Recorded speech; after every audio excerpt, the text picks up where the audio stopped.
Welcome to this week's episode of the House Commerce Committee. I'm your host, Kevin Vaughn, and we look forward to a day of activities here, which we will move the great state forward, or so we hope.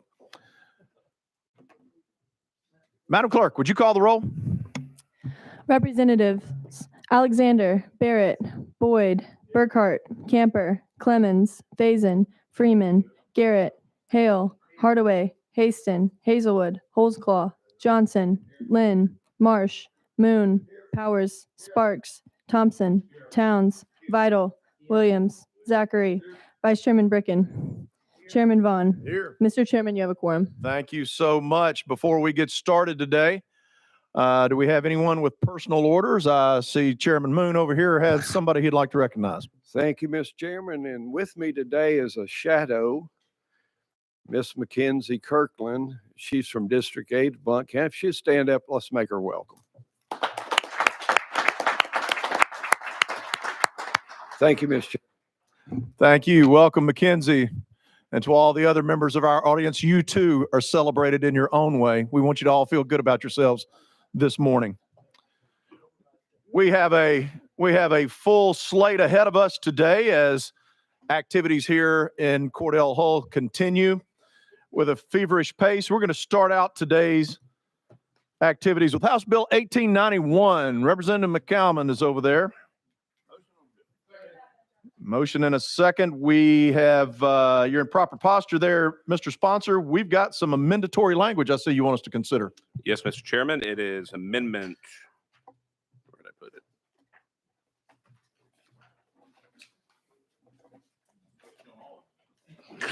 it? We can give you a hint we can give you a hint if you would like us to. Yeah, phone a friend.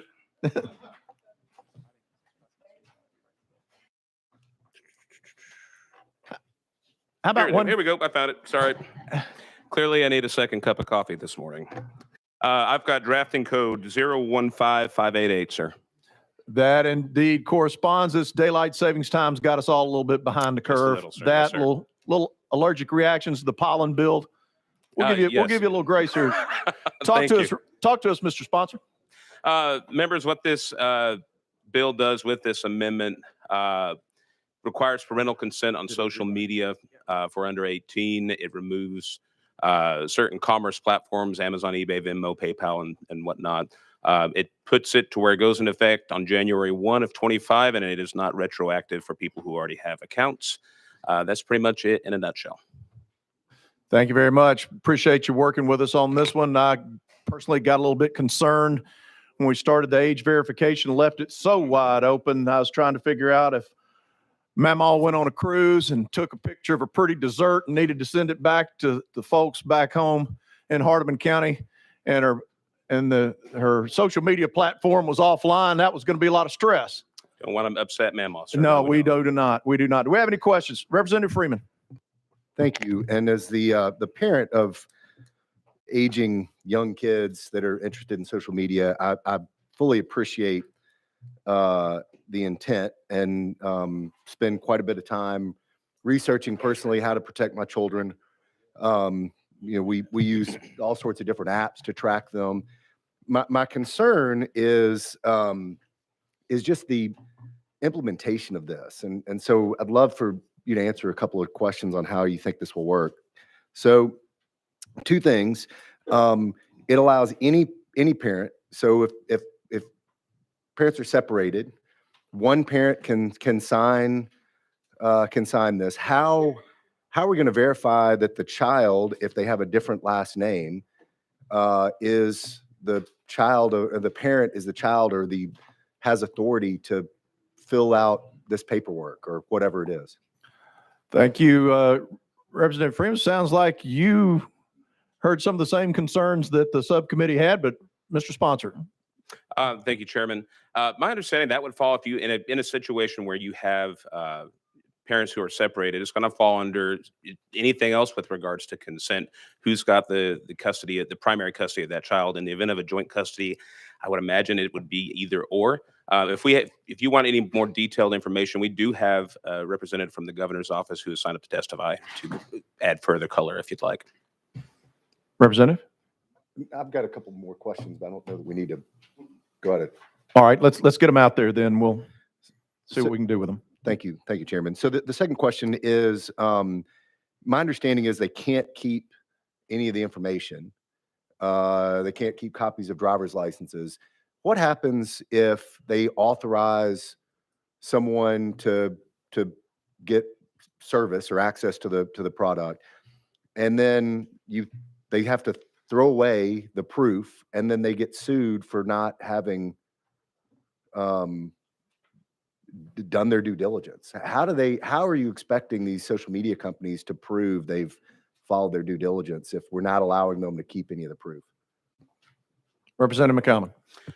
What this bill does is simply leave it up to their discretion of how they want to implement it and how they're going to track it. They could have a timestamp proof of documentation without keeping said proof, but they could have proof that timestamp that yes, we viewed it and we approved it. Representative Freeman. And thank you, Chairman. I'm getting the impression that a lot of these questions may have been asked before. I'm sorry. But I guess my main concern and my concern with the bill as a whole, I think the idea is a great idea. I just think that there's so many questions, and this is something that is a major issue that needs a lot of work. And so I'd like to make a motion to send this to summer study.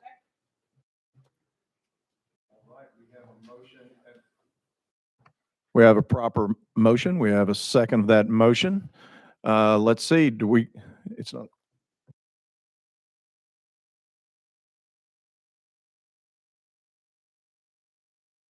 Yeah, this is a debatable motion, so we can have a conversation about it. We've got a motion on the floor. Anyone want to talk about sending this to summer study? All righty, seeing none. Representative Freeman. I need to turn on my mic. Thank you, Chairman. Yeah, I again, it's a really good idea. And this is something that as we have more of this technology out in the public, there's data that shows how damaging social media is for youth. I just think that I've got questions. Apparently there were a lot of these questions in the committee. And I just think that spending some time to really think about what those guardrails need to be with specifics, I'm not comfortable leaving it up to the industry to regulate themselves. If we're telling them that they need to do this, we should give them specifics of how they should regulate it, not just say somebody else should do it. And anyway, and with that, I renew my motion. Whatever. Thank you, Representative Freeman. What I'm going to do is, as part of this debate over whether it's in this summer study, I do want to hear from the administration. It is their bill.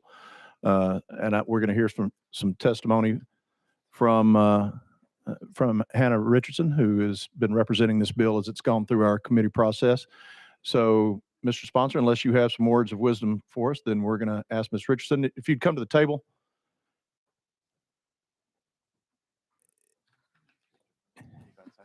And we're going to go out of session and hear from Ms. Richardson. Yes. Hello, I'm Hannah Richardson. I'm on Governor's legislative team. Did you want me to speak to anything specific? Just his Well, questions? I would address the issues the questions that you've heard, as well as explain why this thing needs to go forward as opposed to go to summer study. Mm-hmm. Well, Representative Freeman, your two questions, the first one about if you have joint custody, what happens there? Representative McCalman explained that pretty good. It would just depend on how the company has built out that process. And to your second question, we feel like we have to leave it up to the company because we are seeing in other states where they are being very prescriptive on the companies on how they do it. They're getting sued and it's not standing up in court. And so there have been currently 5 states have passed similar legislation: Arkansas, Ohio, Louisiana, Texas, and Utah. And out of those 5, Louisiana is the only state that hasn't been sued. And our legislation is modeled very closely after theirs so as to not invite litigation over that. So that's why we feel like that the way that we have it is the best way to leave it up to them. Representative Freeman, you have any follow-up for our witness? Okay. Anyone else have any other questions of the witness? Let's see, Representative Towns. Chairman, thank you. You were speaking, Anna, about lawsuits. I mean, you can sue over anything. People will find a way to sue if they want to sue. So to me, that would not be the rationale. Okay, how good, how tight we think we have it. Someone still can sue you. You know, hell, I mean, the egg could sue a ham sandwich if it wanted to. It happens in this country. That's just how it goes. Now, my question to you is this, is what happens if a child decides that they're going to sign their parents' name? They're going to use the documentation that they have access to their parents' stuff, and they're going to sign it so they keep on Facebook talking to their friends or doing whatever ever they're doing. That's one question. The second question is, what if a child is enterprising, young kid, 15 years old, 14 years old, may have a little business on Facebook? How do we deal with those two concerns? So the first concern about a child maybe falsifying their age. So No, I'm sorry. Signing their parents' name. signing their name, which would be falsifying their Okay, age. thank you. Again, that would be a violation of the law because the social media company has not actually verified the age and they have not gotten parental consent. And again, while we are leaving it up to the company, there are different ways currently that these companies are verifying age and all of that now. A few examples, they could use first-party verification where, say, the Facebook, they're the ones who is operating the platform and they're the ones who are themselves verifying in whatever way they deem that appropriate. There's third-party verification, a traditional model, and then a zero-proof model. And a zero-proof model, age verification is accomplished through the use of a zero-proof method that demonstrates how a prover can confirm any particular statement without giving the verifier any vital information or disclosing information related to the witness. I don't know if that answers your question. I'm just trying to point out that they already have ways of doing this. And the whole idea behind the bill is saying, look, a company might already be doing this and it's working. And if it's working for you, keep doing that. If you're not doing it, you need to figure out how to do it, because we know that there's a mental health issue with social media with children. There's all sorts of adverse effects, and we're just trying to get at that. Mr. Chairman, follow up. Okay, we've got lots happening today. Okay. Representative Towns, Okay. your questions are well thought, but we got other hands up. Okay, go ahead, Mr. Chairman. No problem. Go ahead. Representative Chairman Clemens. Thank you, Mr. Chairman. I'll be quick. So how does this differ from Louisiana's model? Ms. Richardson. I would have to get back to you on specifics on it. I don't have Louisiana's right in front of me. All I know is that it is fairly similar to Louisiana and how they're not prescriptive on how the social media is to verify or get consent. Chairman Clemens. Thank you, Mr. Chairman. So my concern is this. These social media companies, they live and die based on the data they collect. That is how they make their money, is the exchange and sale of data. That's the only value they have on the market. So my concern is that this administration is being naive when it comes to trusting social media platforms with the data of my children. I agree with my colleague who raised the concerns earlier. I've got a teenager, a preteen, and a 9-year-old. And we spend an enormous amount of time trying to protect them, watch what they do online, and so forth. So I love the idea. I love the spirit of the bill. But I cannot get around this concern that we're going to just trust that these social media platforms are going to handle the data appropriately when it is the only thing of financial value they possess on the market. So, for that reason, I support the intent of the legislation. I do wish we would really put some more time into this, and I would love to be a part of a study session if that actually takes place. But thank you for the legislation itself, but I do have concerns about that trust we're placing in these companies. Thank you, Chairman Clemens. Representative Garrett, is this for our witness or do we need to go back in session? For the witness. All right, thank you, sir. You're recognized. Thank you, Mr. Chairman. And I just want you to use the word trust is an interesting antidote for laws that we put in place that a company should be able to comply with. These companies that this is going to apply to are some of the most sophisticated companies in the world, have some of the most sophisticated lobbyists, have some of the most sophisticated attorneys that can deal with a law that says you have to protect my child. When my child enters into your social media platform and they agree to the terms that they give them that a child probably can't read, doesn't it make sense that the industry can and have the ability to respond to what laws that we pass that they must comply with? Don't you believe that you, as the voice for our administration and the voice behind this particular legislation, can say with confidence that these companies that deal with our children and what our children can sign up for and see on their phone, that it's their duty and ability and might that they can comply with state law that says you must make sure this child and what they interact with on your platform is appropriate for a 9-year-old? Isn't that what we need to be saying rather than trust them? They should be able to comply with the laws that we pass in this state. Wouldn't you agree with that sentiment? And that is the administration's goal with this particular piece of legislation? Ms. Richardson? I would agree with all of that, yes. Thank you for that.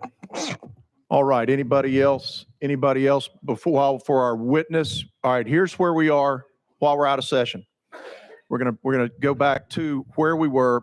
Leader Camper, do you want to go on the bill or not? I just need to know.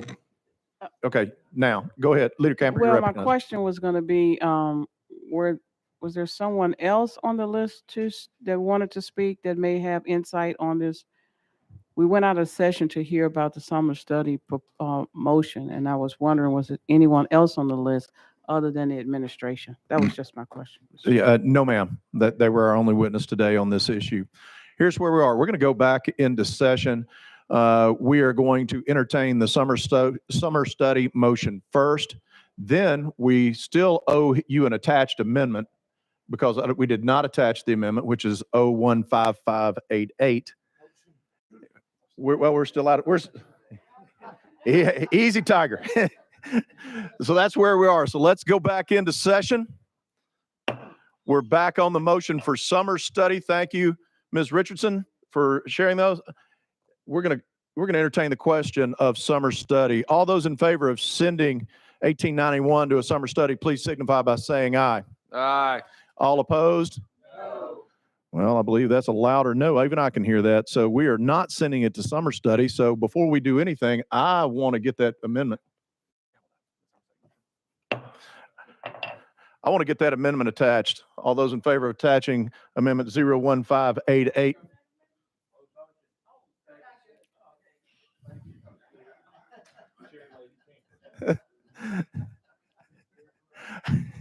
I'm gonna have Leader Camper and Representative Bricken get over here.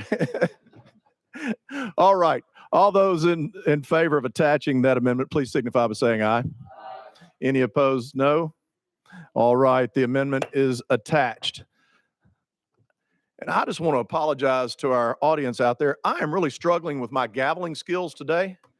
I'll endeavor to do better from this point forward. All right, now that we've got an amended bill in front of us, do we have any further conversation with regards to that bill? Chairman Williams. Thank you. Thank you, Representative, for this bill. I think it's really important that we act. I'm one of the parents, the weird parents, who didn't let their kids have any social media till they were 18, and my kids did not like me very much because of it. But I will say the reason why this is important, since social media came on the scene, the biggest challenge that we've had in America today is the mental health crisis that's going on among teenagers. 160%. If you're a young man or you're a young woman, you don't have the relationships with people that I had when I was a kid, because those relationships are all based upon some kind of digital platform or text message. And the truth that these kids are seeing is completely different than reality, which makes them compare themselves to something that does not exist or is not reality for them. What this bill would do, it would allow parents the ability to be like me and prevent their kids from being able to get on social media so that the overall mental health would be better of our kids.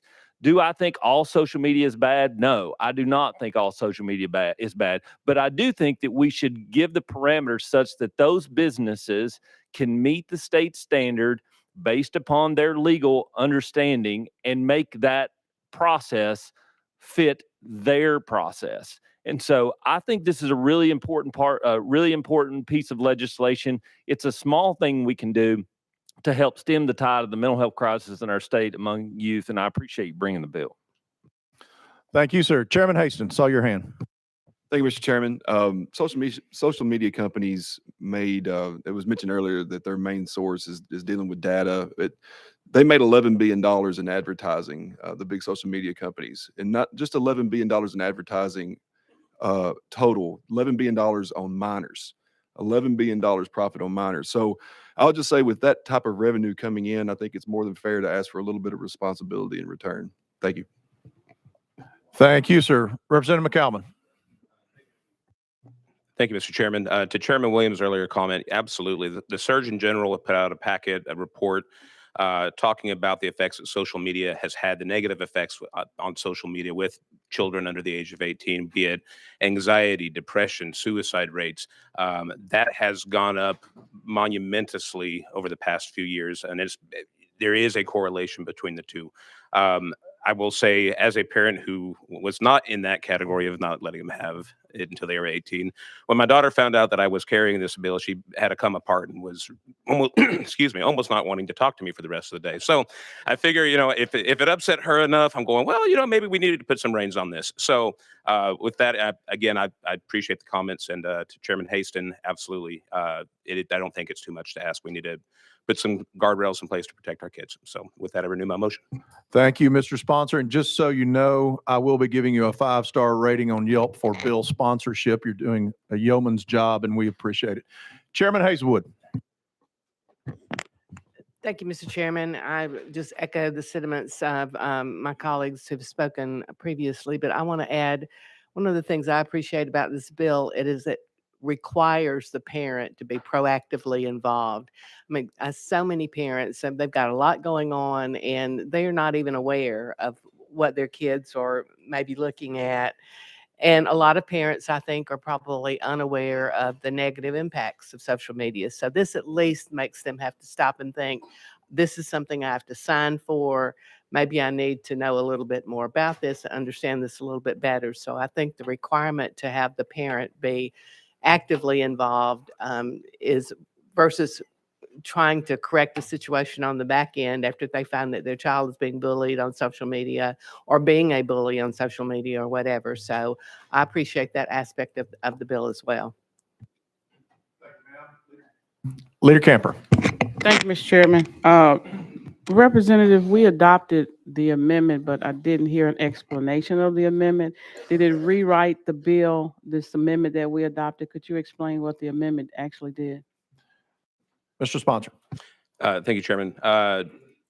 Leader Camper, what the amendment modified certain portions as to effective dates, and it removed certain commerce platforms out of being in that Amazon, PayPal, that were categorized as social media but are not a social media platform. So it removed those type of companies out, and then it changed the effective date, and it changed the retroactive clause.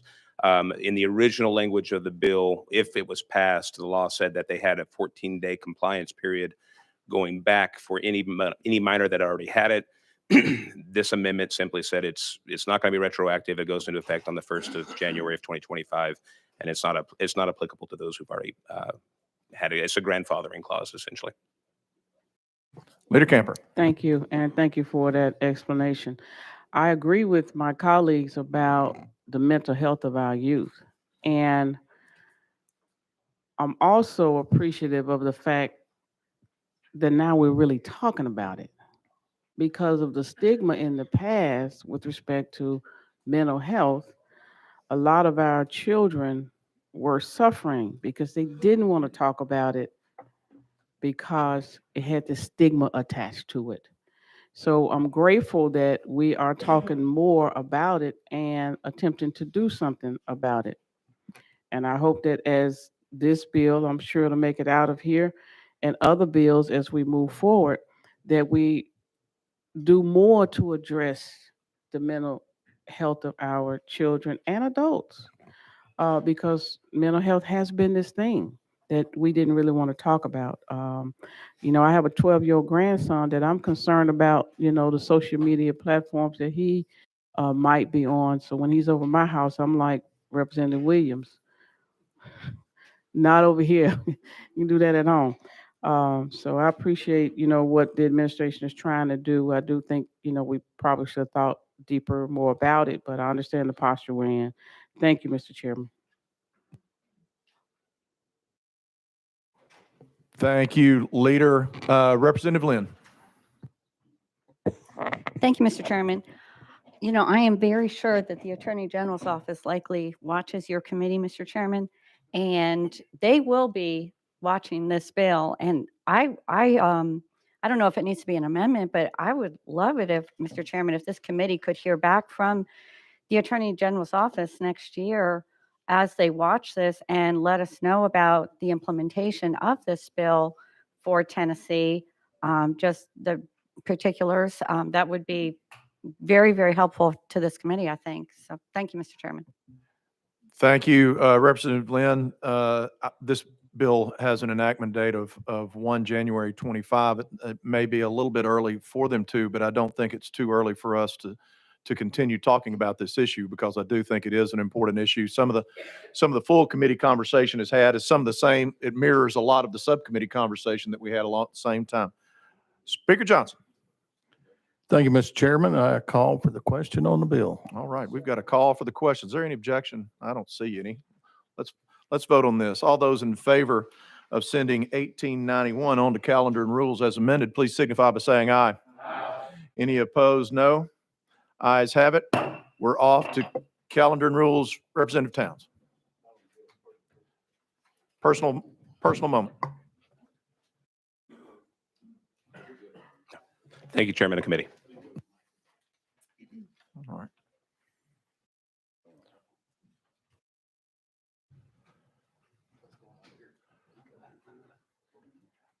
All right, we're going to have a Representative Towns interlude.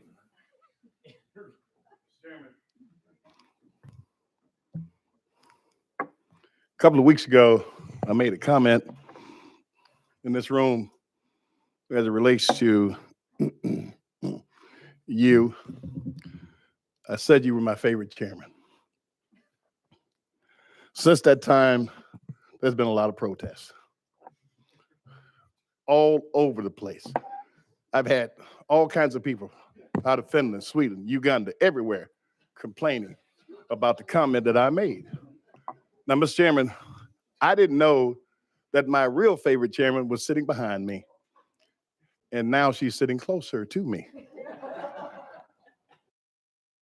So great consternation. I hate to do it, but I'm gonna have to retract. Don't do it, Mr. Chairman. She controls the money. Don't do it. She controls the money. She controls the You are out of order. Please return to your seat immediately.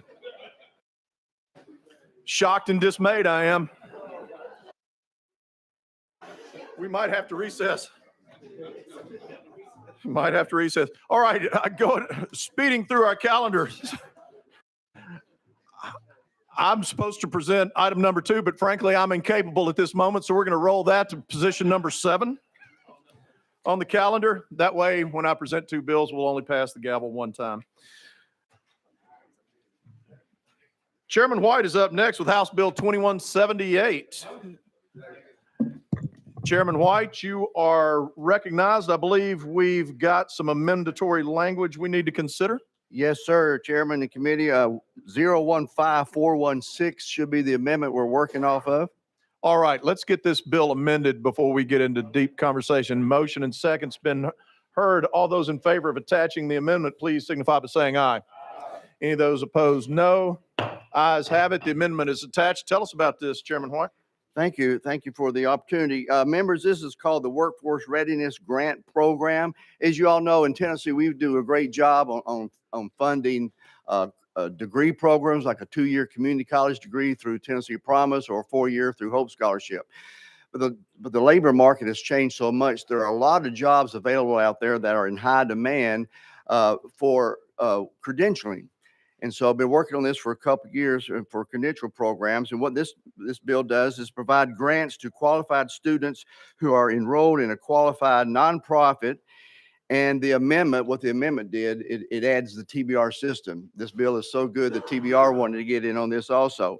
And what it does is provide a grant for qualified nonprofit and TBR system technical schools, which offers workforce programs for high demand fields to obtain a credential, such as credentialing. You can go to 8 or 13 weeks, like lineman, truck driving, cybersecurity, coding, all these things, and you can get a credential in a short amount of time, come out and with a $45,000, $50,000 job, which then puts you on the course. And then we're working on stackable credentials. You take one credential, then you can go do another credential, and all that can eventually work towards a degree. And so we'd be doing our state a lot. This will be administered by the Department of Labor and the Workforce Development Board. These will be a high demand workforce readiness skills as developed through the Department of Labor. And with that, I renew my motion.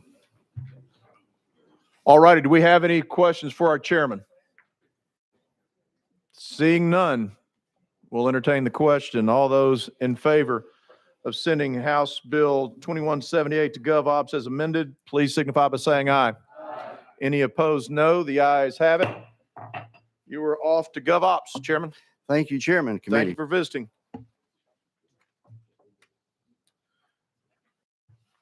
Next up is Representative Hicks with House Bill 2235. We've got a motion and a second. Do we have any amendments today? None. Oh, hey, look at that. An unblemished piece of legislation. Congratulations, Mr. Sponsor. Thank you, Mr. Please, Chairman. please share. Yeah. Please share with us what it's about. It's a great bill. This bill was brought to me by the Tennessee Association of Professional Surveyors. It aims to clear up a lot of confusion that they are currently seeing when surveyors are striving to obtain a license.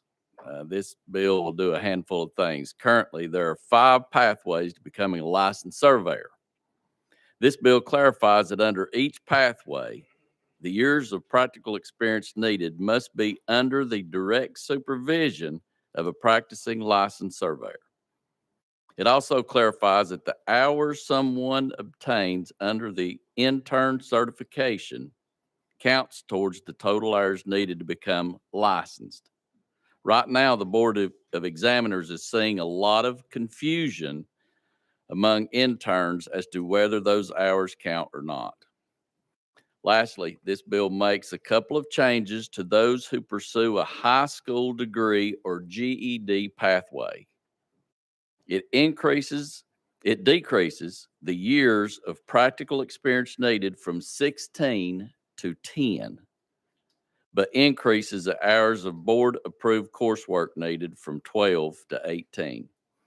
With these changes, the Tennessee Association of Professional Surveyors is hopeful that this will eliminate much of current confusion and really get more people encouraged to get into surveying, which is exactly what we need to do. We have a shortage of surveyors, and this is a very complicated. I have a lot of friends that are surveyors, and actually one of my best friends is a surveyor.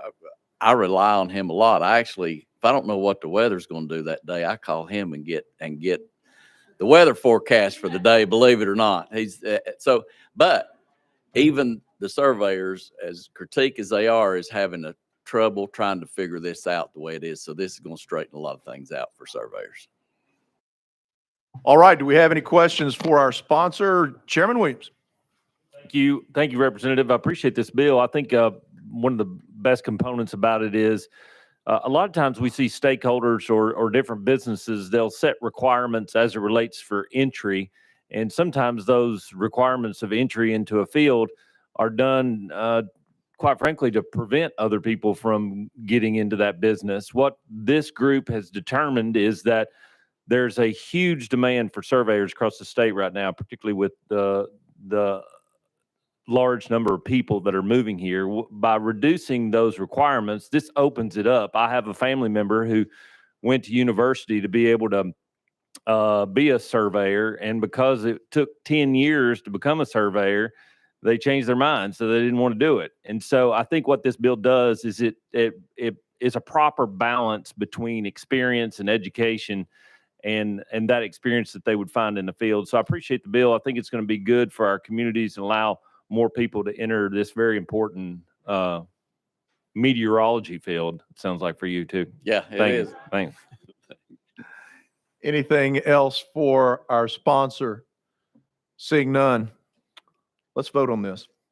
We're going to send House Bill 2235 to Calendar and Rules if we get enough aye votes out of you. So all those in favor of doing such, please signify by saying aye. Any opposed, no. The ayes have it. You are off to Calendar and Rules. Thank you, Chairman, and thank you, committee. House Bill 2781 is being brought to us. By the way, you can use your new trademark if you'd like to introduce yourself that way, Representative Parkinson. Thank you. Thank you, Mr. Chair and Mr. Committee. Vote for the cat in the hat and his bill. Branding by Chairman himself. Thank you, sir. We need to get this bill in proper posture. We have a motion. Motion seconded. We are there. You are traveling. We have two amendments. Yes, sir. We have one that was put on in the subcommittee, and then we have another one that we want to put on today that we forgot to put on in subcommittee, but it's fairly innocuous. All right, so let's do this. Let's get both these amendments appropriately on. First up is amendment coded 014816. All those in favor of attaching it, please signify by saying aye. Any opposed, no. That's attached. And then 015562. Motion second on that. All those in favor signify by saying aye. Any opposed, no. Tell us what we're about to do here, Representative. Thank you, Mr. Chair, and thank you, committee. Unfortunately, my legislation is not as clean and unblemished as the previous members was. What this bill does is, as amended, this is the cosmetology licensure compact legislation brought by the Council of State Governments. The compact creates a multi-state license for cosmetologists and barbers to make it easier for individuals to practice in other states. The compact does not impact someone's ability to have a Tennessee-specific license.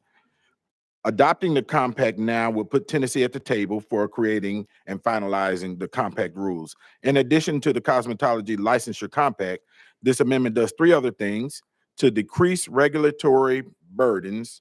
Let me say that again: to decrease regulatory burdens in the cosmetology and barbering industry. Number one, it removes inconsistent educational requirements for cosmetology and barbering students. Number two, removes continuous consecutive requirements for years of experience as cosmetologists and barber practitioners to become an instructor. And number three, it removes mandatory penalty fee for master barbers to reinstate expired licenses to align with the cosmetology statute. And lastly, this last amendment that we're putting on, currently barber schools have an exemption to the age requirement for public and vocational schools. And this last amendment adds the same, so it mirrors barbering for the cosmetology courses offered in public and vocational schools. And with that, Mr. Chairman and committee, I renew my motion. Thank you, sir. So it's our member from committee. This compact is just beginning. We would be in on the ground floor, and that way our folks would have an opportunity to help shape the regulatory framework within that compact. Yes, sir. Absolutely. All righty. Thank you, sir. I like that being someone who lives, I stand watch on the border with Mississippi every day. You're welcome. And living close by, but it does open up the labor pool quite a bit for our residents, and also provides them opportunities to cross that border and work in other locales. So I tend to support this. Any questions of the sponsor? Seeing none. All those in favor of House Bill 2781 going on to I'm sorry, excuse me. Let me back up. Would you mind if we rolled your amendment 1 and 2 into one amendment, Representative Parkinson, make this more streamlined? Thank you, Mr. Chair. I wouldn't mind at all. All those in favor of rolling those two amendments together, please signify by saying aye. All opposed, no. Jackson's going to get that all into shape. And now let's vote on the bill itself. All those in favor, please signify by saying aye. Any opposed, no. The ayes have it. Now you're off to Gov Ops. Thank you, Mr. Chair. Thank you, committee. Next is House Bill 2100 by Chairman Zachary. Motion and a second. Chairman Zachary, you going to work from up here? Thank you, if that's okay with you, Mr. Chairman. Absolutely. I just need to know where to look. Yes, sir. Thank you. And Mr. Chairman, I do have an amendment drafting code 15550. That is what we are showing as well. So let's get that attached and then we'll have some conversation about the bill. Motion and second has been heard. All those in favor of 015550 being attached, please signify by saying aye. Aye. Any opposed, no. Ayes have it. Your bill is now amended, is in front of us, Chairman. Thank you, Mr. Chairman. Members, first, I'm going to ask for your forgiveness because I'm going to be a little disconjointed in my presentation today, Mr. Chairman, because I have some new information that's been brought to me and had some current conversations with our AG's office. And so it changed my presentation. So because of that, I'm going to ask for your patience as I kind of walk through this. So let me give you. Well, let me just say one thing, Mr. Chairman. After that curveball that Representative Towns threw me earlier today, today is a good day to be disjointed. We're just all out of sorts. So whatever, Thank you, Mr. Chairman. whatever you need to happen. Let her roll. Thank you, sir. All right, members, just a quick summary of this bill. This bill prohibits a financial institution from denying or canceling financial services for Tennesseans based on their political and political beliefs, political views, religious beliefs, or considering a social credit score as a condition for financial services. And so, Mr. Chairman, what does that mean? So this committee is very familiar with environmental, social, and governance standards. That is something that has originated from the World Economic Forum. It is something that has permeated throughout our society and most business sectors. And this committee actually last year passed a bill that our treasurer was in favor of, prohibiting the state of Tennessee from using non-financial factors such as ESG when making investments. So Tennessee has already taken one step forward. 15 states have already taken this step to combat ESG because, again, it's become so pervasive in the private sector, and entities are using non-financial factors to make financial decisions. Many have a fiduciary responsibility to get the best return for their investors, and ESG comes directly against that. So, Mr. Chairman, what this bill does, it ensures that financial institutions cannot debank, they cannot cancel services of Tennesseans or deny services based on any of their religious views, which is already in federal law, based on their political beliefs, or based on a social credit score, which some would better know as ESG. And that is specific things related to gun ownership, gun manufacturing, fossil fuel production. Those would all fall under ESG. And Mr. Chairman, committee, many people will ask, well, is this actually happening? And the question is yes. And I've got numerous examples, even in Tennessee, of businesses that have been debanked or denied services. And I'll just list a couple of those quickly, Mr. Chairman. I know I've only got a couple of minutes. Indigenous Advance, National Committee for Religious Freedom, Timothy Project, Ruth Institute, Arkansas Family Council are just a few that were longtime customers of large banks whose services were canceled and they were not given a reason why. And so, Mr. Chairman, it's important to note that we don't have an issue and that we have not found an issue with any Tennessee chartered bank. I want to make clear this is a big bank issue, 100%. Our Tennessee chartered banks are not the issue, and that is one reason there's an amendment in part of this amendment, Mr. Chairman, that this only applies to banks with $100 billion assets or more.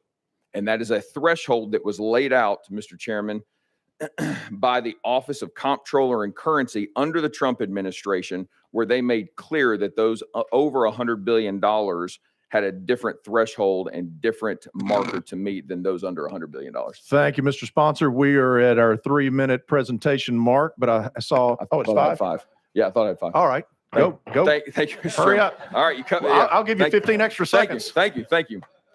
So, members, just to be clear, this piece of legislation does not apply to any bank because we use that same $100 billion threshold. This does not apply to any Tennessee charter bank, none of your local banks. The largest bank we have in Tennessee is First Horizon, $87 billion, does not apply to Tennessee charter banks. This applies directly to the 28 largest banks in the country. Why is that important? Because the 6 largest banks in the country currently have 50% of the country's domestic deposits on account. Mr. Chairman, so the information, to skip the rest of my presentation, skip to quickly what the information that was provided to me this morning. I was told by the AG's office, this is a quote I was given to directly, was given permission to use this in a committee.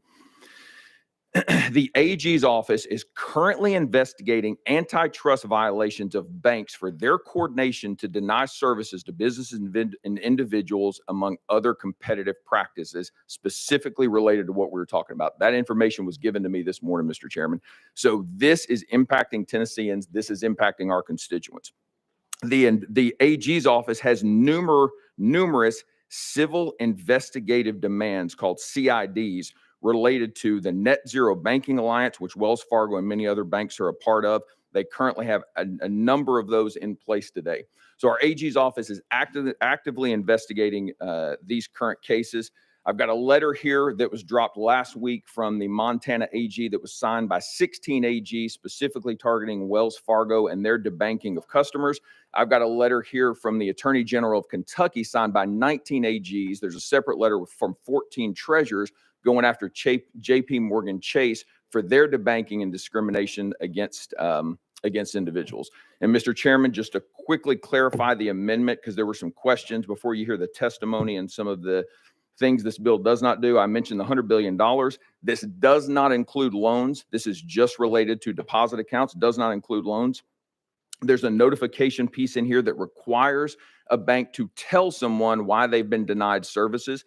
And unless they're otherwise prohibited by federal law, they're required to do that. And finally, Mr. Chairman, at your request, and I appreciate your help with ushering this bill through and the suggestions, this section does not prohibit a financial institution, members, please listen to this, from declining to provide financial services to a person that's engaged in fraud, criminal conduct, incitement to unlawful acts, or creates obscenity or other forms of expression not protected by the Constitution of the United States. So, Mr. Chairman, I'll pause there and we can answer the questions. Thank you, sir. I appreciate that. I appreciate you working with us to get this where it is, and I appreciate your diligence on this issue. Do we have any questions for the bill sponsor? First, Representative Freeman. Thank you, Mr. Chairman. To the sponsor, I would tend to agree with most of the things that you're putting in here, with the exception of Section 3, and it says any factor, if it is not quantitative, impartial, or risk-based standard, including any such factor related to the person's business sector. I would say that is directly related to a risk score. And so if we're requiring a private business to automatically accept, say, somebody that is investing in blood diamonds overseas, or in a market that we think is likely to erupt in war, and you would have large deposits that could be at risk, that seems like a large catch-all that would just effectively allow or disallow the bank to operate the business as they see fit. Am I missing that section? Mr. Sponsor. Thank you, Mr. Chairman. Representative Freeman, thank you for bringing up that banker's talking point from the Bankers Association. So that's why we put in the amendment, this section does not prohibit a financial institution from declining to provide services to a person that's engaged in fraud, criminal conduct, incitement to unlawful actions, or creates obscenity or another form of expression not protected by the Constitution of the United States. And then also, Representative Freeman, Mr. Chairman, from the Office of the Comptroller and Currency Department of Treasury, Comptroller, and Currency. This is from their April 2021 rule. Some banks continue to employ subjective or category-based evaluations to deny certain person access to financial services, and specifically related, Representative Freeman, to your mention of quantitative and partial risk-based standards. This is what's in that document. When a bank predicts a person's access to financial services on factors other than quantitative and partial risk-based standards, it has failed to act consistent with the basic principles of sound risk management, as explained in greater detail in this document. Representative Freeman. Yeah, and I appreciate the reading the bill again. I didn't really answer the question. Again, we're requiring a private business to not be able to take all the information that's presented to them to calculate a risk. And, you know, I guess I'm not sure when you agree that a business has a right to, you know, do what they think is within their best interest and when they don't. I mean, I remember us having heated debates over whether or not bakeries could, you know, sell cakes to gay and lesbian couples. And, you know, I don't feel like we're using the same thought process equally here that we did in that debate, but not surprising. Mr. Sponsor. Thank you, Mr. Chairman. And your comments, Representative Freeman, are not surprising because, again, those are talking points that are continue to be used against this bill as the largest banks in the country continue to deny services and cancel services to Tennesseans, as I've expressed in numerous examples. And again, there is nothing in this bill that prohibits what you're talking about. Nothing. We simply say that it is prohibiting financial institutions from denying or canceling financial services based on political beliefs, religious views, or considering social credit scores. And so we made clear in this amendment, as I said, that they are able to provide, they are able to deny services as mentioned in the amendment. And again, I'll read the language because you keep going back to that point. The section does not prohibit a financial institution from declining to provide financial services to a person engaged in fraud, criminal conduct, incitement of unlawful actions, or obscenity. And I would also like to point out, too, that the financial industry is the most regulated in our country. So to say we're telling a private business what to do, we regulate financial institutions. That's exactly what we do, and that's a responsibility of this committee. And when those financial institutions, especially the largest in our country, step out of the bounds and go after Tennesseans, we have a responsibility to act to protect Tennesseans. And one thing I didn't mention, Mr. Chairman, that I probably should have, the most important aspect of this bill, members, is to put this under the Tennessee Consumer Protection Act of 1977, because the AG's office also told me it would give them the ability to better investigate when claims are brought to them as they continue to be brought. Thank you. Thank you. And while Representative Freeman, yes, I sir. will, if you could give me a rebuttal, and then I think we've got folks for testimony. Perfect. I would love to hear you two go at it all day, but let's bring some more light on this subject. But please recognize. Thank you, Chairman. I guess I continue to go back to, you keep glossing over the fact that they can't look at a business a business sector, and to me that is well within what I would think are the bounds of a risk factor. And you know, these are not talking points coming from anybody else. I have the ability to create my own thoughts, and as a business owner myself, I understand how to analyze risk factors outside of outside of something that's on the paper. I do that every day. I look at risk factors that are environmental, that are socially, that I think socially are going to come up. I look at markets and whether or not I think there is going to be an increase in the growth in that market because other people see it. So allowing someone to not look at a business sector, that's exclusively my issue with this. I have no other issues with any of it. To me, seems like we're tying the hands of businesses that do business in our state. And, you know, again, I just, that's my singular issue with it. So thank you. All right, thanks. We have folks signed up for testimony today. We're going to take them in this order. Is Mr. Lee with us? Mr. Lee, are you here? Mr. Lee is not here.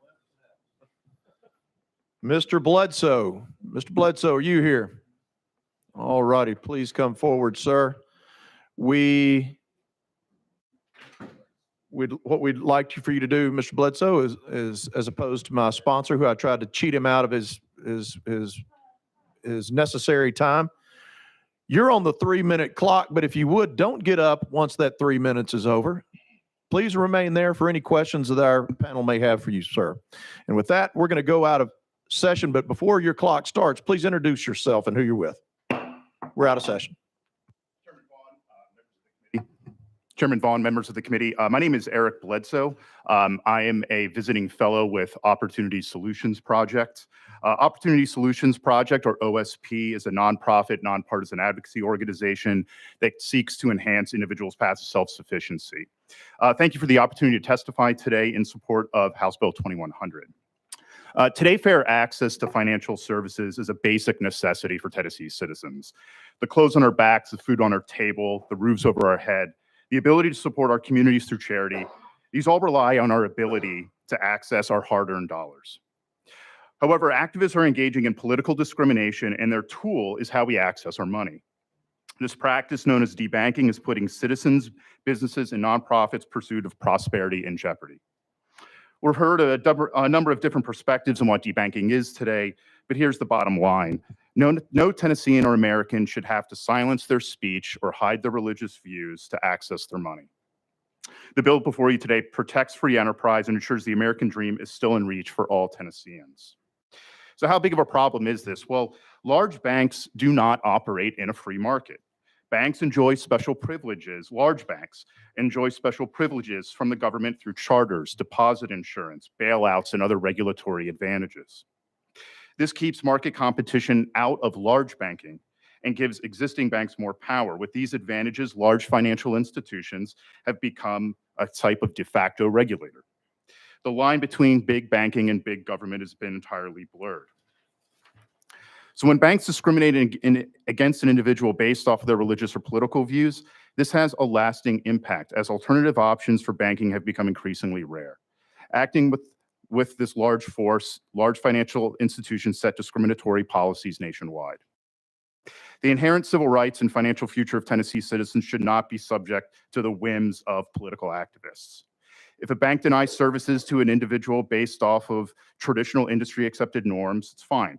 But we can't allow the power to continue to grow to the level of discrimination based off of someone's innate God-given rights.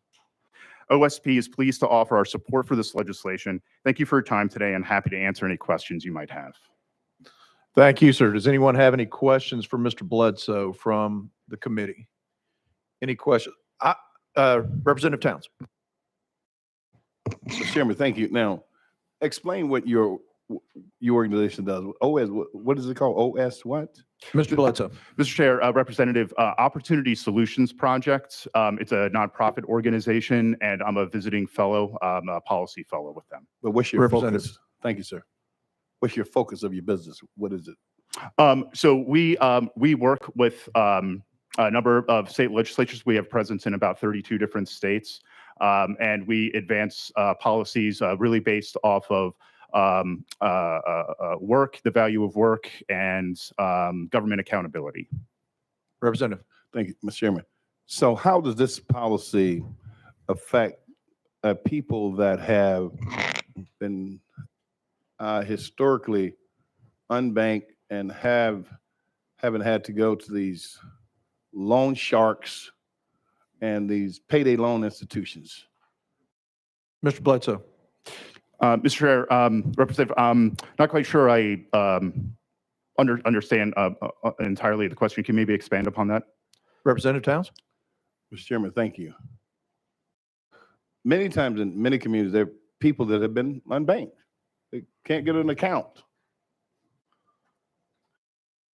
For whatever the reason is, okay, they can't get an account, and they're forced to go to some of these other institutions that are not really banks, not regulated like banks, with all these ridiculous fees and all this stuff that people shouldn't have to be forced to do unless they just want to do, and no one will want to throw their money away. How does it impact that market? Mr. Bledsoe. Mr. Chair, Representative, I would say that's probably a separate banking issue. What this bill focuses on is someone's religious or political views. And let me offer this and see if this explains it a little bit better, Mr. Bledsoe. The issue that we're talking about is when people are doing business with a bank and suddenly the bank doesn't give them access to their money anymore because they've effectively fired them as a customer. Is that the way that I should look at debanking? Because I know this is a new term out there that some people may or may not be familiar with. Would that be a good synopsis of debanking? Mr. Chair, that's correct. Okay, so it's not really an enhancement. Representative Towns' concerns about people who are having not allowed access to, for whatever their circumstance in life is, to be able to access financial services due to whether it be lack of employment, lack of, they don't meet a certain threshold, those things that many that we've talked about in this committee about how we need alternative financial institutions because not everyone is bankable. And so that I understand what his line of questioning is would this prohibit that, or would it have any impact, or is this an entirely separate issue? Because for many of us, it is a new issue that's been brought before us. Is that fair, Representative Towns? Thank you very much. Okay. Very well explained. Mr. Chair, Representative, I think it's an entirely separate issue, but one that is certainly concerning. Well, Representative Towns. Mr. Chairman, thank you again.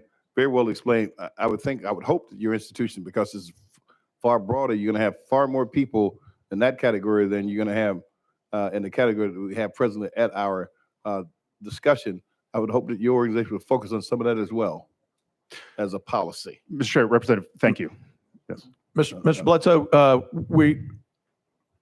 could you give us any statistics with regards to Tennesseans that this has impacted? I know that the bill sponsor had a few, but do you have any more detailed data to share out of y'all's work in this area that's related to specifically to Tennessee?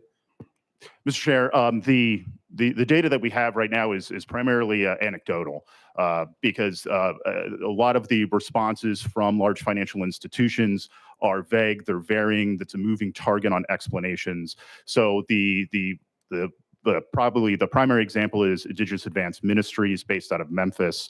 It's a Christian nonprofit charity organization that does work with families in Uganda. They had an account with Bank of America since 2015, and then they were debanked with really no explanation. Later on, they were told that they presented kind of an undue risk, and then that was kind of a moving target. So that is the primary example. There are a number of other ones that Representative Zachary had mentioned as well. All righty, thank you. Thank you for spending some time with us today. If we don't have any more questions for, Chairman Clemens, I see your hand up. Thank you, Mr. Chairman. Just one question. There are several reasons that an organization can be debanked besides the ones that you laid out, right? You agree with that? Mr. Bledsoe? Sure, Representative. Maybe if you could explain some of the reasons. So someone can be debanked for any number of reasons, not just those that you enumerated. Mr. Chair, Representative, yes, that's correct. Thank you. All right. Anyone else for Mr. Bledsoe before we, Speaker Marsh? Thank you, Mr. Chairman. Now, if you do debank somebody, do you keep their money or do you return their money normally? Mr. Bledsoe? Sure. That is it's kind of a not really a complicated answer, but in some of these examples that we've seen, it's taken a long time for the money to get back to the customer. So in the example that I gave with Indigenous Advanced Ministries, they were just about to plan a mission trip to Africa, and they couldn't access their funds. They had to cancel a lot of their activities before Bank of America finally was able to release those funds. So oftentimes it's not an overnight, here's your money back. No. Chairman Faison. Thank you, Mr. Chair. Question, the gentleman from Davidson County brought it up, and I'd like to hear your perspective on it. My gut is that your outfit would defend an example such as the baker in Colorado who chose not to bake a cake in celebration of a same-sex union. Can you speak to the committee, if you would defend that, why would you not defend the bank also choosing to say, we don't really like what's going on with your outfit, so we're going to debank you? Can you kind of break it out for the committee? What's the difference in the two, and why you would defend the baker, but you won't defend the banker? Mr. Bledsoe. Sure, Representative, thank you for the question. I would say that, first of all, those are categorically different businesses. So the kind of local small business baker does not get deposit insurance from the federal government, doesn't get the regulatory power, right? That there is no kind of federally chartered baker for the entire country. So those are kind of categorically different businesses that should be treated differently. Second of all, I'd say that the baker in that instance is claiming a religious exemption. So I would say, show me a large financial institution that's claiming a religious exemption. None of them do. They claim to give fair access to financial services to all customers. They're also, that's kind of a common practice. So I'd say those are kind of categorically different. Chairman. Representative Towns. Are you in the banking business? Mr. Bledsoe. Mr. Chair, Representative, no, I'm not. Do you have any idea how much dirty money is in banks in this country? I'm very serious. Representative. Mr. Chair, Representative, by dirty money, what do you mean? What do you think I mean? Don't play that game. All right, let's get on. Let's get back on track here. We on track. Seeing no more questions for Mr. Bledsoe, we appreciate you spending your time with us here today, and we thank you for your testimony. And you're now dismissed. Thank you. Thank you, Mr. Chair. And while we're out of session, it wouldn't be any fun looking at one side of the coin if we didn't look at the other side. So with that, I'm going to invite our friends from the Tennessee Banking Association, Ms. Amy Hazlett and Stacy Langford, if you would come forward. And between the two of you, we're going to go put you on a 5-minute clock, if that's okay. And then if you could stand for questions afterwards. Thank you, Mr. Chairman and members of the committee. I'm Amy Hazlett with the Tennessee Bankers Association. Our membership includes all 121 Tennessee-based banks, as well as 55 banks with out-of-state headquarters. And our members range in size from the smallest community bank with $51 million in assets to 9 of the largest banks that are over $100 billion. And TVA is not anti or pro ESG, but we oppose House Bill 2100 because it is a bill that represents a solution in search of a problem. We've heard previous testimony citing examples of alleged religious discrimination, but that is already prohibited practice under federal law. The banks affected by this legislation are already subject to a robust federal framework of regulation and supervision, which is designed to ensure that these institutions operate in a safe and sound manner, treat customers fairly, provide fair access to financial services, and comply with applicable law. House Bill 2100, if enacted, would not bring fair access to financial services as the bill suggests. Instead, it would bring forced access. And it would create significant legal and regulatory risks for banks in Tennessee. It would also interfere with national banks' ability to exercise their powers, which raises serious preemption concerns for us. This legislation would also allow the government to tell banks who they must open accounts for by setting government-imposed criteria that banks must use and not use when making decisions. Weighing risk is the responsibility of a bank's board of directors and management.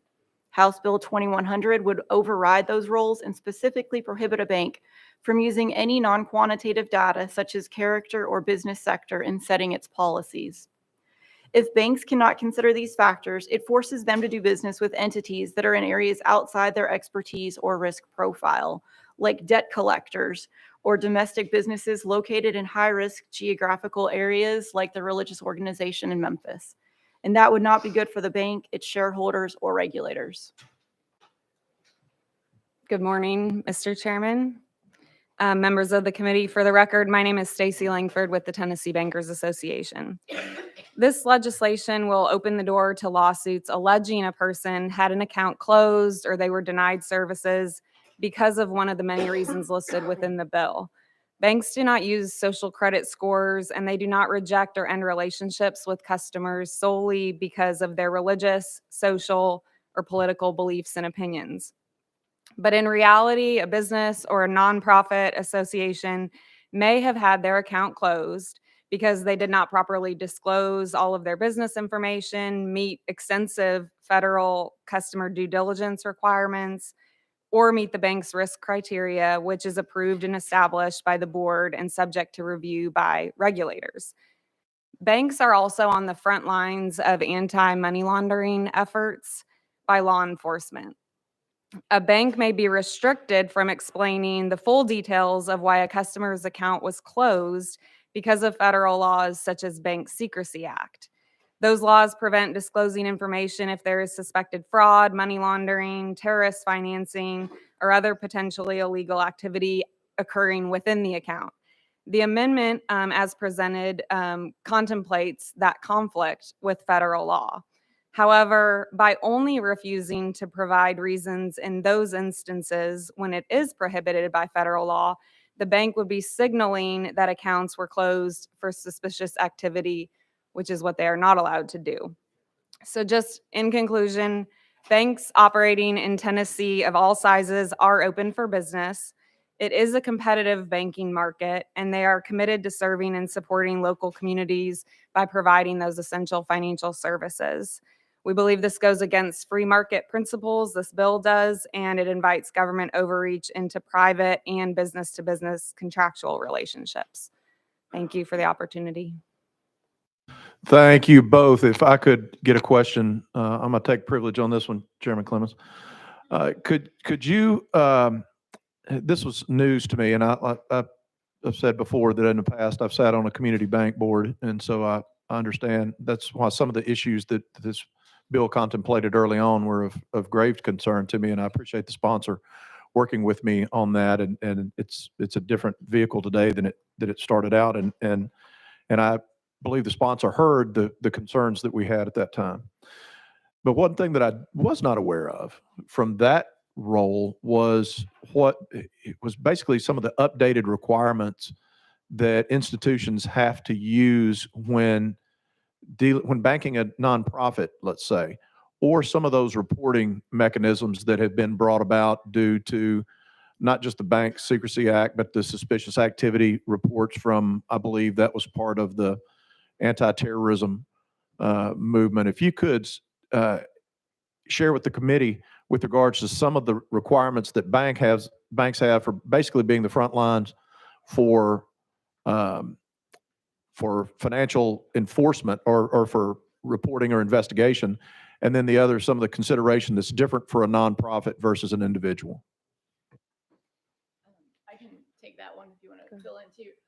First of all, a lot of this stems from a lot of the laws came after 9/11 when banks really were put in place to watch the flow of money, to watch for money laundering, human trafficking, really any type of patterns that could show any type of illegal activity to keep that money out of the regulated financial institution. There is the Bank Secrecy Act, and for nonprofits specifically, and I was looking through a manual that we did through our office, we do a lot of training for deposit accounts.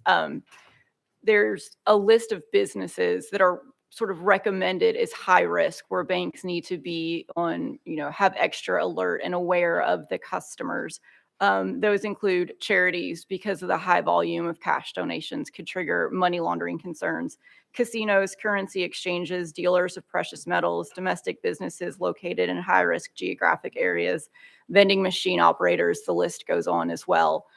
When you have a high-risk business like that, whether they're applying to open an account or already have an existing account, banks have to know who they are, who their beneficial owners are, where the money is coming from and going to, the nature of your customer relationships and their business models, the volume and type of transactions that you expect to run through your account. That's just sort of the tip of the iceberg of some of those criteria that banks have to do. And that's not because banks want to do that extra work. They have to do that because of the federal regulations, like Bank Secrecy Act, know your customer due diligence reports, things like that. All right, thank you. Chairman Clemens, I saw your hand up. Yeah, thank you, Mr. Chairman. I just had two questions, and I think you touched on this, but just briefly elaborate on any other potential reasons someone could be debanked aside from those enumerated in this bill. Thank you, Representative Clemens. There is a long list of reasons. Some of the examples that we've heard before, we've worked with the banks to really drill down into why those accounts were closed.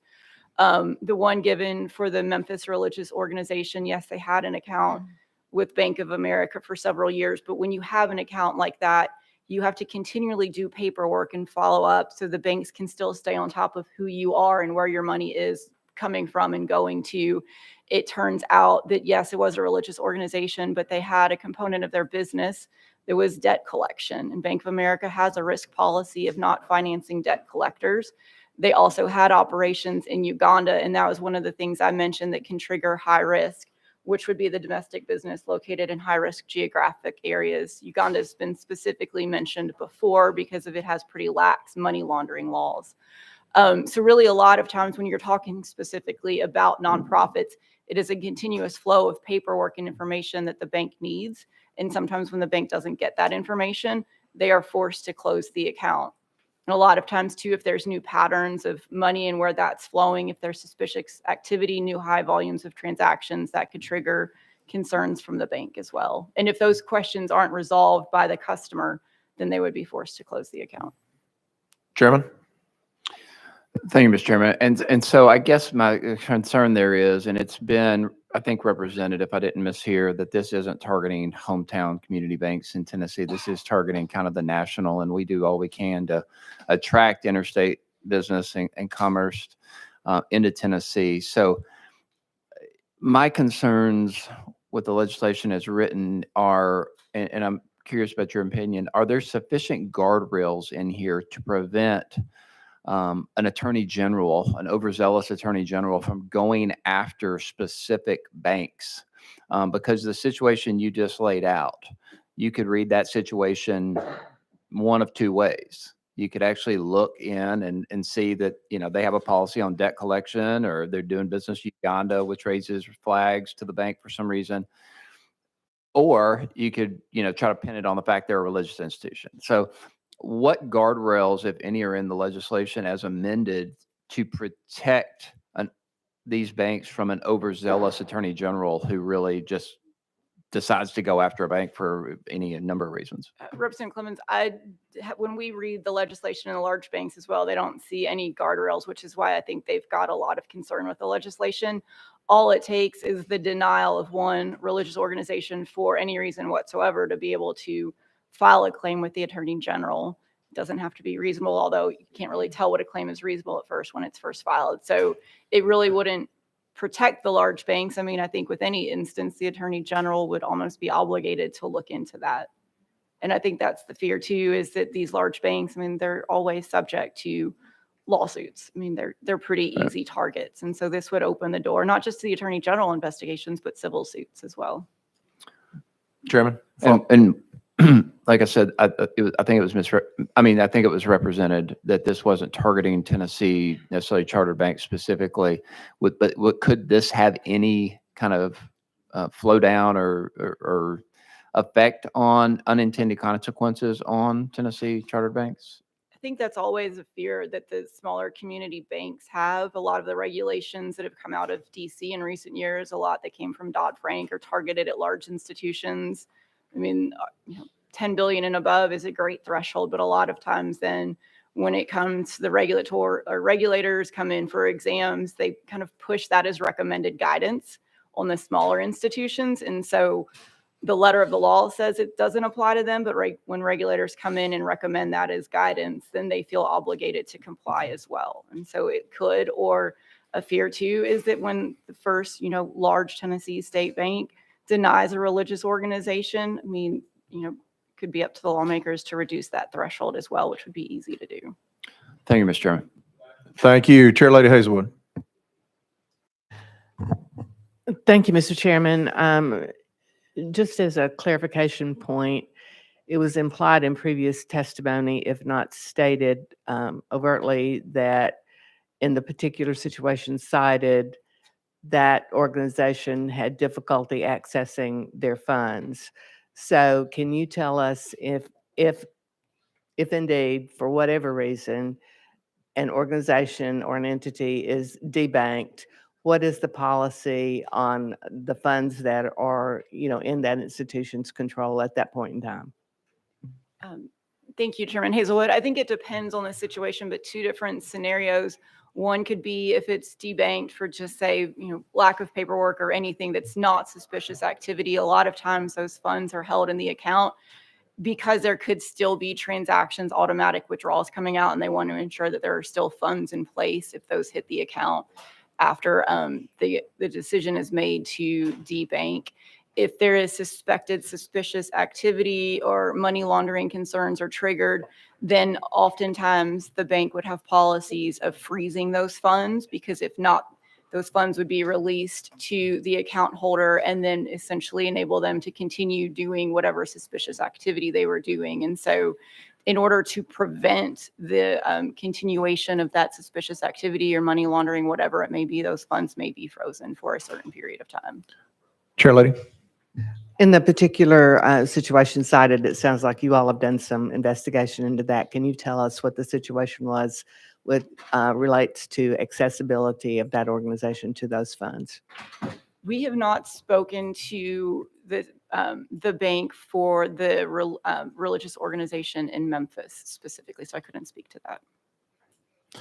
Thank you. And that's a great line of questioning, Chair Lady Hazelwood, because here's one of the things that has, again, I have picked up on through all these conversations, and is the banks are required to basically be the investigative arms of the federal government, which is something that I know that it's when they see suspicious activity, they're not supposed to say anything because it'll be suspicious, and whoever the evildoer will find out, and it's really a complicated situation that they're having to deal with. But I have Representative Towns. He's on my list before we go back into session.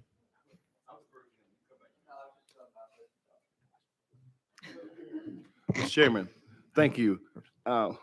Thank you, bankers also.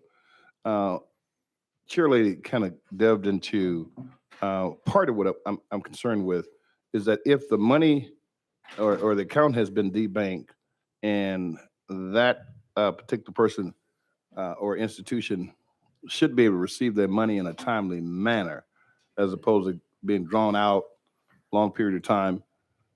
And what's the average length of time before they can receive their money? Representative Towns, I don't have the answer for that. I don't know if there is. I don't believe there's anything specifically set out in law. It may be up to the bank's policy, but I do know that banks are extremely sensitive to that. They are the holder of the funds, but at the end of the day, well aware that those funds do belong to the individual. But what can override that sometimes, like we just spoke about, is if there is suspicious or illegal activity that's suspected. Well, what I'd like to know is what the patterns have been. What kind of time are we talking about for those institutions that have been debanked receiving their money? Whatever the policies are, I want to know the numbers, please. I'd like for the committee to get the information as well. And you don't have it now, but please get that for us. All right. Thank you. Mr. Chairman, please. Now. All right. Just Representative Towns, Follow up. we get aggravated at transportation, and I'd like to get this thing to a vote today before we leave. So if you could. Okay, I'll be short with you. Let's see. The money you all make off an account that's been debanked, is that money refunded to those institutions? Representative Towns, are you referring to any interest that would That's right. accrue? Yes, I believe it would still go to the account holder. It wouldn't be, and honestly, typically a checking account or deposit account wouldn't earn a significant amount of money, but that would be due to the customer. And they get back. Okay, thank you. Thank you, Mr. Chairman. Thank you. And I do like that line of question that also followed kind of our PayPal example earlier this week. So earlier here, Representative Alexander. Going back to what you were talking about, where you used the example of Uganda, for example, a lot of the nonprofits, almost all the nonprofits that I'm aware of and that I've been involved with that have missions, they have missions in foreign countries, usually third world countries. So that makes me nervous to think that their money could be cut off because they're doing some good work in a third world country. Do you all investigate that? Representative Alexander, I think that's a great question. And I think that we can differentiate that than the specific example given because the organization in Uganda was also operating that debt collection component. So they actually had a business operation in Uganda, which is different than a lot of the nonprofits that just do the mission trips to Uganda or elsewhere. And again, that's part of the know your customer that the banks have to do. It's a customer relationship where they need to talk to you back and forth and understand what your organization does and where it goes and where the money's coming from. And if you can answer those questions and explain that it is, funded by these donors through purely legal means, and you do mission trips in Uganda or anywhere else, then that's what the bank will keep in its records. And then when those patterns show through the bank's tracking system, they'll be well aware that this is, in the normal course of business. So no, that typical organizations shouldn't have any fear of being debanked for reasons like that. Even if they had a business like, I was involved with a ministry that set up a tea farm in India, for example, because the idea is let's give a hand up and not a handout. Let's teach them how to. So that would not be affected then?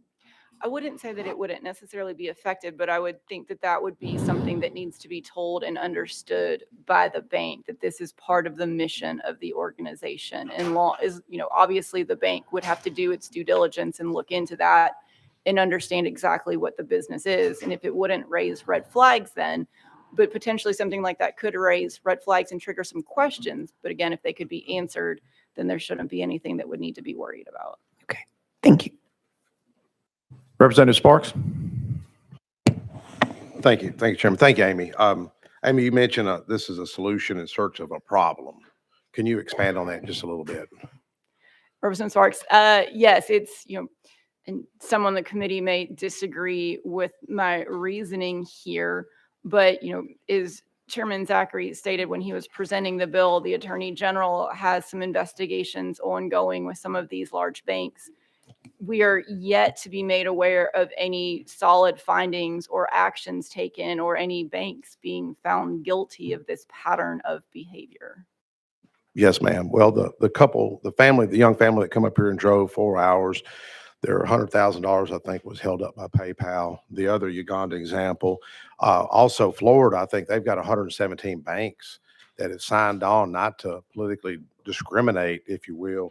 I think this social credit score, ESG, should be a concern to this committee, to all Tennesseans, and it's not happening in our state yet. Great.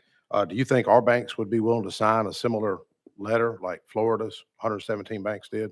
Representative Sparks, in Florida for the state chartered institutions, in order to have a charter there, you have to sign the attestation. So I would argue they don't have much choice but to sign on to that. The large banks, they went about it in a different manner and asked the large banks to sign the attestation if they wanted to be a qualified public depository and hold state funds. And so many of those had to sign as well. The fear being, though, once you sign that and pledge not to do it, as soon as you reject an organization that is religious in nature, regardless of the reason, it invites the lawsuits, whether it's from the Attorney General or civilly from that organization as well. And that's the fear. All right. Thank you. Thank you, Amy. Thank you, Chairman.